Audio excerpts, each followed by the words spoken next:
আসসালামু আলাইকুম YouTube family. তো সমুদ্রে যাওয়ার ভিডিওটি আমি জানি না কিভাবে লম্বালম্বিভাবে করেছি, আর এভাবে করলে ভালোভাবে ভিডিওটি আপলোড দিতে পারতাম।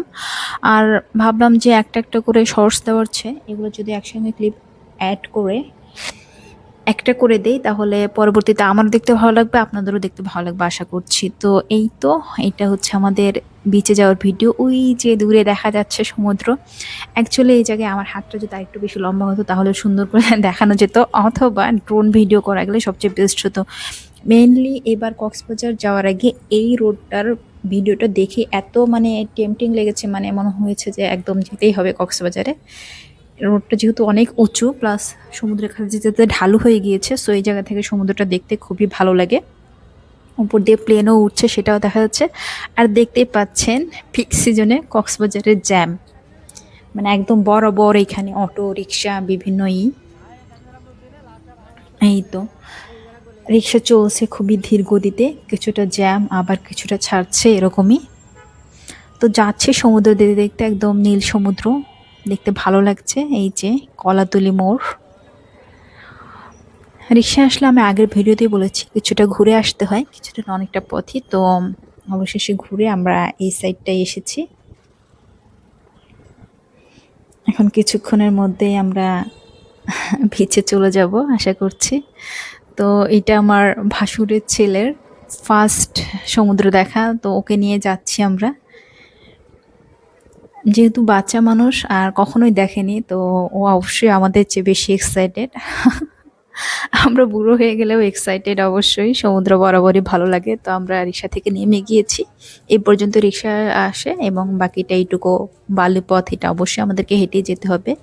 আর বিচের পাশে দোকানগুলো তো দেখতেই পাচ্ছেন, শামুক ঝিনুক নানা কিছু। তো প্রচুর লোক, সবাই যাচ্ছে। লোক হলে অবশ্য ভালোও লাগে, এক একটা উৎসব উৎসব মুহূর্ত। তো আমি চাচ্ছিলাম ওর ফার্স্ট সমুদ্রে নামার ভিডিও পুরোটা ক্লিপই আমি করে রাখবো, যাতে ওর আব্বু আম্মু দেখতে পারে। প্লাস যেহেতু ওনারা আসেনি এখন, রুমেই আছে। তো দেখা যাক ওর এক্সাইটমেন্টটা কতটা। যদিও পানি ভয় পায়, প্লাস সাঁতারও জানে না। সমুদ্র অবশ্য সাঁতার জানার খুব বেশি দরকার নেই। আর কক্সবাজারের সমুদ্রটা অ্যাকচুয়ালি তো খুবই ভালো, আমার মতে বাচ্চাদের জন্য একদম ফ্ল্যাট। যেটা ইন্ডিয়াতে যে আমরা দেখেছি ওরকম না, খুবই গভীর সমুদ্র, বেশি দূরে যাওয়া যায় না। বাট কক্সবাজারে যেহেতু সমান সমুদ্র, সো এই জিনিসটা ভালো লাগে। তো এই যে আলহামদুলিল্লাহ, অনেক অনেক অনেক অনেক দিন পরে আমরা কক্সবাজারের সাগরে পা রাখতে পেরেছি। এখন দেখি ও কি করে। ওর নাম আলিফ। তো ফার্স্টে সে একটু পানি ধরে দেখেছে, একদম স্যানেল পরে সমুদ্রে করেছে। পানি ভয় পায়, আবার বাচ্চা মানুষ যেহেতু খুশিও হয়, দুটাই মিক্সড। আমার হাজব্যান্ড চাচ্ছিল ওকে একটু দূরে নিয়ে যেতে, ও এসে শুধু এখানেই দাঁড়িয়ে আছে। দেখা যাক কত দূর যায়। প্রচুর লোকজন, সমুদ্রে আসলে মজাটাই এই যে বাচ্চারা খুবই এনজয় করে, বাচ্চা বুড়ো সবাই খুবই এনজয় করে। আমার হাজব্যান্ডও তো একদম ভিজে টিজে পুরো অবস্থা খারাপ। অনেকেই যে অনেক দূরের সমুদ্রেও একদম দাঁড়ানো যায়, ডুবে যেতে হয় না। আমিও মোটামুটি এবার অনেক দূরে গিয়েছি, ভালো লাগে। আর ঢেউয়ের একটা ধাক্কা আসে যে ওইটাতে। এই তো দেখতে পাচ্ছেন ও আরেকটু কিছুটা দূরে গিয়েছে। সবাই খুব মজা করছে আসলে, সাগরের মজা তো এইটাই। এই যে সে অবশেষে ঢেউয়ের বাড়ি খেয়ে পুরোটা ভিজে গিয়েছে, প্লাস আমার হাজব্যান্ডও তাকে ধরে নিয়ে গিয়েছিল, একদম ভিজে এসেছে। এখন খুব মজা পাচ্ছে আর কি। প্রথমে একটু একটু ভয় পাচ্ছিল, আর এখন সে একদম বসে টসে শুয়ে টুয়ে পড়ছে পানির মধ্যে। খুবই ভালো লেগেছে আর কি। আসলে দেখতেও ভালো লাগে যে দেখতে পাচ্ছেন ঢেউ, আসলে ঢেউয়ের মধ্যে ব্যালেন্স রাখাটা খুবই টাফ। প্রথম দিন আমাদেরও সমস্যা হচ্ছিল, আমার নিজেরও সমস্যা হয়েছে। আমার হাজব্যান্ড তো একদম ডুব ডুব দিয়ে পুরো মাথাটাতে ভিজিয়ে ফেলেছে। প্রথম দিন অ্যাকচুয়ালি ঢেউয়ের ওখানে দাঁড়াতে আমারও কিছুটা সমস্যা হচ্ছিল, না আমার জায়েরও প্রবলেম হচ্ছিল। কিন্তু আমরা পরে টেকনিকটা শিখেছি যে ঢেউ আসলে একটু হালকা লাফ দিলে তখন ঢেউটাকে আর কি অ্যাভয়েড করা যায়। ঢেউটা অ্যাভয়েড করা যায় বলতে হচ্ছে ঢেউ মানে এত জোরে ধাক্কা দেয়, পানির ধাক্কাটা কিছুটা কমই হয় আর কি। তো এই তো একদম পানিতে বসে শুয়ে এনজয় করছে সবাই। আসলে পানির মজাটাই অন্যরকম, আর সমুদ্র হলে তো কথাই নেই। আর কক্সবাজারে যেটা ভালো লেগেছে, যেহেতু মানে শীতের প্রভাবটা ওরকম নাই, রোদ ছিল, সো পানিতে থাকতে ভালোই লেগেছে। আর আরেকটা ব্যাপার হচ্ছে, এটা সবাই বলে, মানে নদীর পানিও আর সমুদ্রের পানিও, পানি মানে ওরকম ঠান্ডা হয় না, পানি মোটামুটি গরম থাকে, মানে সহনীয় টেম্পারেচার আর কি। তো একদম পানিতে লাফিয়ে ঝাঁপিয়ে তারপরে আমরা এখানে দেখলাম ঝালমুড়ি হচ্ছে বিক্রি করছে, তো ভাবলাম আমরা একটু ঝালমুড়ি খাই।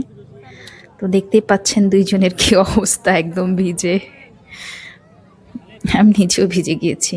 তো এই তো ওরা হচ্ছে প্লেটে দেয় ঝালমুড়ি 20 টাকা করে, আমি অবশ্য কাগজে নিয়েছি, কারণ প্লেটের চেয়ে আমার কাগজে খেতে ভালো লাগে।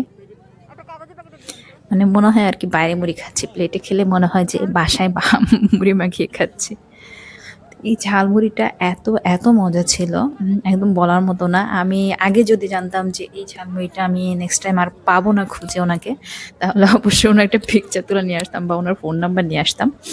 কারণ এরপরে কক্সবাজারে আরও 2-3 বার ঝালমুড়ি খেয়েছি, কিন্তু ওনার মতো তো হয়নি, ওনার ধারে কাছেও নাই। যে দেখতে পাচ্ছেন কালারটা যেমন টেম্পটিং, মানে খেতেও খুবই খুবই খুবই মজা লেগেছে। অনেক কিছু দিয়েছে, আমার হাজবেন্ড তো বলছিল যে মানে যা কিছু আছে সবই দিয়ে দিয়েছে, শসা, টমেটো, আর হচ্ছে ঝালমুড়ির একটা স্পেশাল মশলা যে ওটাও দিয়েছে। অন্যান্য জায়গায় যেটা করে যে মশলাটা না দেওয়ার কারণে মুড়িটাও সাদা সাদা লাগে, আবার হচ্ছে ঝাল লবণ কম হয়, কম বেশি হয় আর কি, এই জন্য ভালো লাগেনি। কিন্তু ওনারটা একদম একদমই পারফেক্ট ছিল।